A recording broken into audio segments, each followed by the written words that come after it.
How are you? I hope you are fine. Have you all had your breakfast? I had a delicious breakfast today. What about you? Yes, okay. Now I am going to show you some important clippings for you. Kindly watch this and tell me who are they. Srinivasa Ramanujan, Aryabhatta, a great mathematician and astronomer. Please, you know this. Missile Man of India, Dr. APJ Abdul Kalam, Sir C.V. Raman. And can you guess who is that? Yes, it is Thomas Alva Edison and Marie Curie. Who's that? Einstein and Alexander Graham Bell. Oh, now guess me. Who's this boy? Have you guessed it correct? Yes, it is Sir Isaac Newton. When we talk about Sir Isaac Newton, we all know about his gravitational force.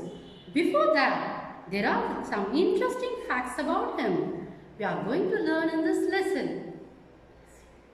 Unit 3, Prose, Sir Isaac Newton, the ingenious scientist. Isaac Newton was born on 1642 in a small village of Ulsthorpe in England. His mother explained many matters about the mystery in the creation of the world. From his childhood, he had a remarkable for his ingenuity in all mechanical operations. After his father's death, he was left to the care of his old grandmother. He was very curious about the articles and always worked with a chisel and saw in his hand. Isaac's friend suggested his grandmother to apprentice him into a clockmaker. The boy to have a taste for mathematics, which would be very useful to him in that profession. He was very curious about the clocks, which contained set of dancing figures, dial plates, and tossing up and down waves, and the pendulum vibration. Somebody asks us time. We say it 8 o'clock, 9 o'clock, or 10 o'clock. You know what is that o'clock means?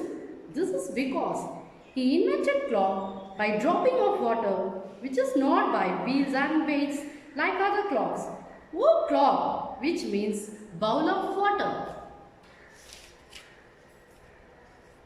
Besides a water clock, Isaac also made a sundial. The sundial is still in existence in Ulsthorpe on the corner of his house.